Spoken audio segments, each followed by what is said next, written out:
Hey everybody, how's it going? Taylor Campbell here. Nice to see you guys.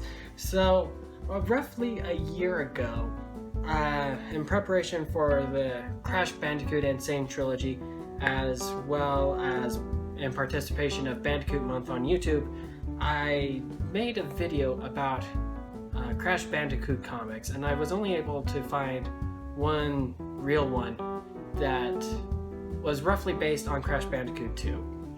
Now, this month, or I guess last month now, but recently anyway, the remake of Crash Team Racing was released, and I wanted to see if I could find any comics that were based on Crash Team Racing.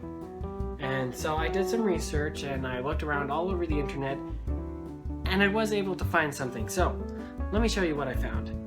What I was able to find was a short 4-page comic strip that was featured in Disney Adventure magazine in their Winter 2000 issue. It was a big gaming issue. They talked about Crash, they talked about Rayman, and they had a whole bunch of stuff on Toy Story 2, the video game.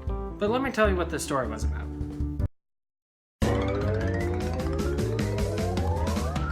So Crash and Cortex are on the circuit and providing some sweet exposition for the game and what is happening. Nitrous Oxide, the big bad guy of the game, has plans to speed up the Earth with his X device, and the good guys and bad guys must both work together in order to stop him. Of course, Neo Cortex, being the bad guy, has his own plans for the X device, and he and his mutant flunkies are out there trying to get the X device away from Nitrous and make sure that the good guys don't get it. And the easiest way to do that is to pretend to be on the good guy's side. Crash and Coco start to get a little suspicious of Cortex and his plan when they realize that the weapons on the cards are getting a little too close for comfort. And then Tiny just straight up throws a TNT crate at Coco. Coco furiously mashes L1 just over and over and over and over and over, hoping to bump the crate off. And she does, because that's how it works in the game. If you push it enough times, it'll bump off. And then she hacks into Tiny's cart to make it speed up, and he crashes into a cliff. So Crash and Cortex are actually far ahead in the race, and Cortex turns to Crash and just starts bearing his soul and apologizing to Crash for all of the trouble that he put him through in Crash 1, 2, and 3. And he's so apologetic, and Crash is like, it's no big. It's no big, it's in the past. And this drives Cortex nuts because Crash is such a nice guy, and it's like, you know? And so Cortex explains his entire plan. He's like, no, I'm going to steal the thing so I can be faster than anyone. No more having to wait around for anything. Blah. And it gets Cortex so angry that he actually turns his cart and drives off a cliff. And then, Crash and Coco, they just continue driving onwards. There you go. Alright, so historically, this is an interesting bit of Crash Bandicoot history. Often when comic book adaptations of video games are made, what will happen is that the author and artist will be given character designs and sketches, and maybe some story points that they can build the comic off of, so that they can release the comic concurrently with the game. The problem with this system, though, is that quite often the comic will turn out much different than the movie or video game or whatever does, just because things change in development.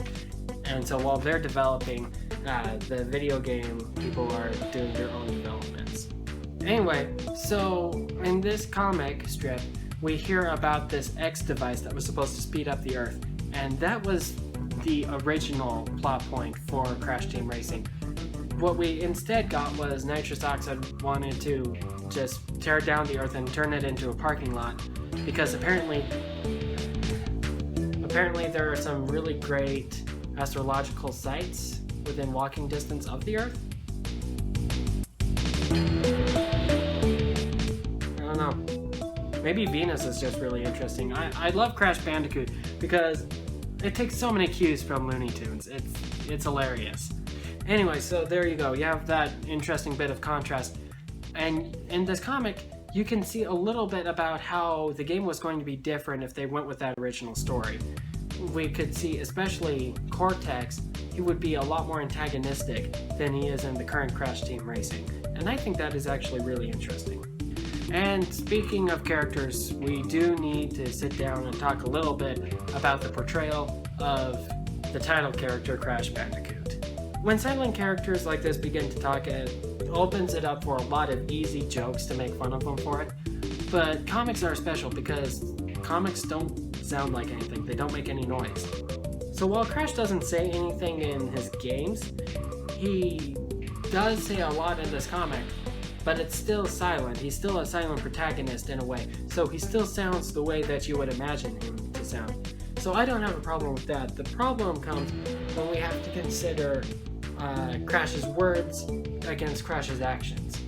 So Crash is typically portrayed as a blank slate, kind of dumb, one-track mind kind of guy, and is seen as scheming and plotting in the story. And I mean, we know that extreme sports are like Crash's forte. He loves kart racing, he loves motorboats, he loves riding pandas. That's like his thing that he does. It's his element. But I don't think being in his element like this would create such an intelligence shift. And in the end, it's a big enough contrast and a small enough story to where I say that it works fine as a standalone short comic of the time. It feels right in line with other comics I've read from that era. But I don't think it really fits well as part of the greater Crash Bandicoot mythos and such. So with that in mind, I'd recommend you only find this comic if you're trying to collect all of the Disney Adventures magazines, or if you're an avid collector of Crash Bandicoot. And so if that's not you, then I recommend you don't even try, because like this book is just really, really hard to find out in the wild. And that opens up a whole other can of worms about comic book availability, but I digress. Like, I searched everywhere. I couldn't find this being sold anywhere online. But hey, there you go. So I wanted to share another Crash Bandicoot story with you guys, and so there it is. Now, my question for you guys today is, who is your favorite racer in Crash Team Racing? And have you been enjoying the new remake of it? Also, if they were to make another Crash Bandicoot game, what would you want it to be like? What would you want it to look like? I'm very curious. So go ahead and put your thoughts down in the comments below. And until next time, thank you for joining me. Have a great day. And remember to always be your best self.